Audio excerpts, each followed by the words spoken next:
رسول اللہ صلی اللہ علیہ وسلم نے فرمایا، اے امت محمد صلی اللہ علیہ وسلم، واللہ جو کچھ میں جانتا ہوں اگر تمہیں بھی معلوم ہو جائے تو تم ہنستے کم اور روتے زیادہ۔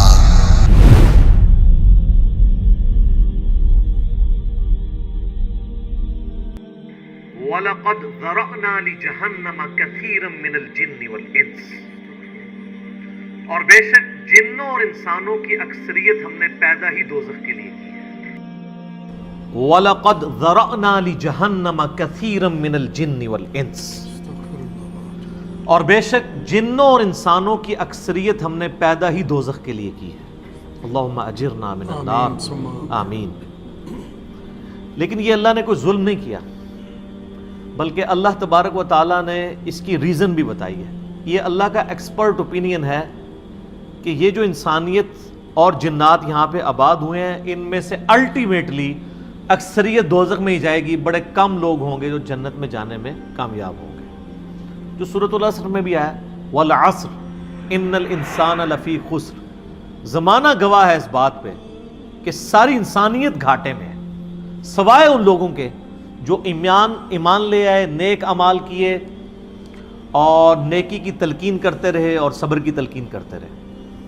اس کے علاوہ پوری کی پوری انسانیت گھاٹے میں۔ اور دیکھ لیں زمانہ گواہ ہے کہ حضرت نوح علیہ السلام کے مخالفین تباہ و برباد کر دیے گئے، صرف 78 لوگ جو ہیں وہ کامیاب ہوئے۔ حضرت لوط علیہ السلام کی 2 بیٹیاں ان کے ساتھ بچائی گئیں، ان کی اپنی بیوی بھی اور پوری قوم تباہ کر دی گئی۔ پوری انسانیت گھاٹے میں چلتی آ رہی ہے، سوائے ان لوگوں کے کہ جو ایمان لے آئیں گے، نیک اعمال اختیار کریں گے اور حق بات کی تلقین کریں گے اور صبر کی۔ یہاں پہ سورہ الاعراف کی آیت نمبر 179 میں ہے کہ بے شک جنوں اور انسانوں کی اکثریت پیدا ہی دوزخ کے لیے ہوئی ہے۔ بولے اعوذ باللہ تعالی۔ لہم قلوب لا یفقہون بہا، ان کو ہم نے دل دیے تھے، عقل دی تھی، لیکن وہ اس سے سوچتے ہی نہیں ہیں۔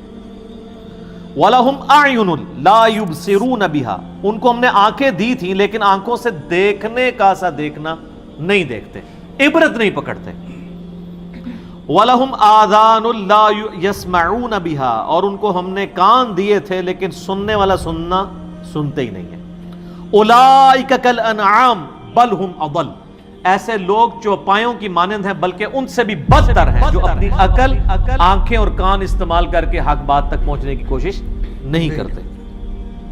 اولئک هم الغافلون، ایسے ہی لوگ ہیں جو اصل میں غافل ہیں۔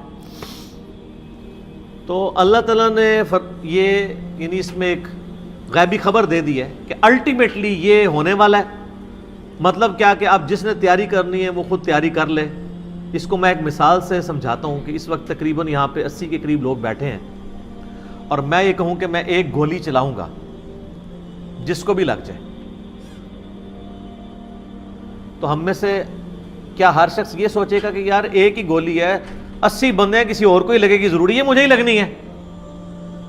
ایسا تو کوئی نہیں سوچے گا، سب دڑکی لگا دیں گے۔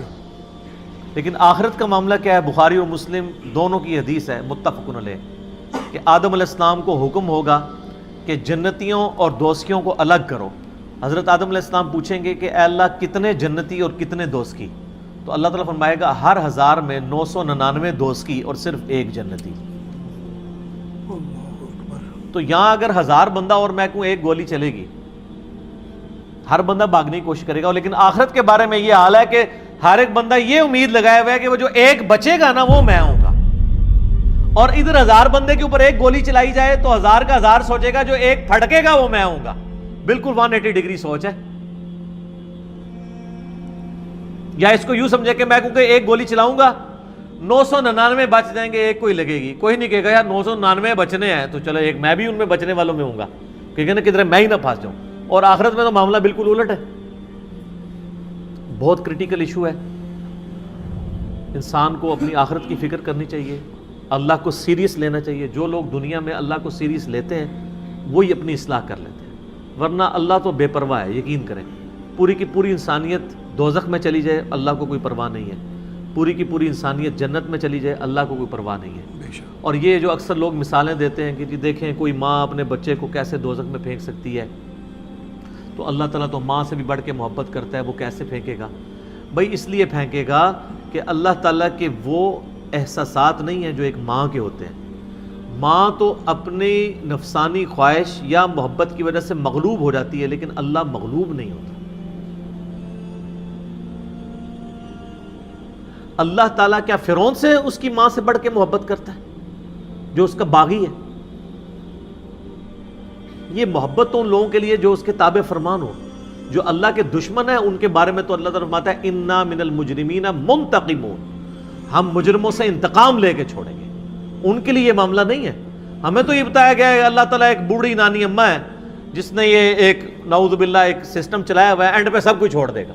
نہ، اگر یہ بات ہوتی تو انبیاء کرام علیہ السلام کی تعلیمات اس طرح کی نہ ہوتی کہ لوگ جو ہے وہ کیجول زندگی گزارنا شروع کرتے ہیں. بڑی سٹرکٹ تعلیمات ہے.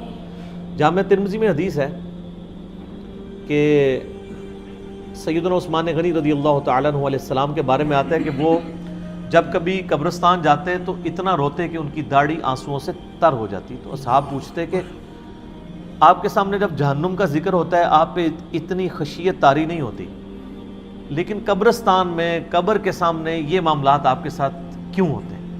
تو انہوں نے کہا کہ میں نے نبی علیہ السلام سے خود سنا تھا کہ قبر آخرت کی منزلوں میں سے پہلی منزل ہے، جس کی یہ منزل پھنس گئی اس کی اگلی منازل مشکل ہو جائیں گی، اور جس کی یہ منزل آسان ہوئی اس کی اگلی منازل آسان ہوتی چلی جائے گی. یہ وہ شخص کہہ رہا ہے جسے 3 دفعہ جنت کی بشارت ملی ہوئی ہے. ہمارے پاس کوئی جنت کا ٹکٹ نہیں ہے اور ہماری بے پرواہی اپنے عروج کے اوپر ہے. اسی کو پنجابی میں کہا جاتا ہے نا، عقل نہ ہوئے تے موجیں ہی موجاں، عقل ہوئے تے سوچیں ہی سوچاں. جسے عقل نہیں ہوگی وہ موجیں مارے گا کیونکہ اسے پتہ نہیں ہے نا، لیکن جسے عقل ہوگی وہ سوچے گا کہ یار یہ معاملہ تو بڑا خطرناک ہو جائے گا. سب سے پہلی بات یہ کہ زندگی کی سب سے بڑی حقیقت موت ہے. ہم بلائے رکھتے ہیں، اپنے ذہن سے اسے دور رکھتے ہیں، لیکن واقعہ یہ ہے کہ زندگی کی سب سے بڑی حقیقت موت ہے. خدا کے منکر پیدا ہوئے ہیں لیکن موت کا انکار کرنے والا تو کوئی پیدا نہیں ہوا. اس لیے میں نے آیت آپ کو سنائی، کل نفس ذائقۃ الموت، ہر ذی نفس کو موت کا مزہ چکھنا ہے، ہر جاندار کو موت کا مزہ چکھنا ہے. ثم الینا ترجعون، پھر ہماری طرف لوٹا دیے جاؤ. تو زندگی کی سب سے اہم حقیقت موت، اور موت کے بعد رجوع اللہ،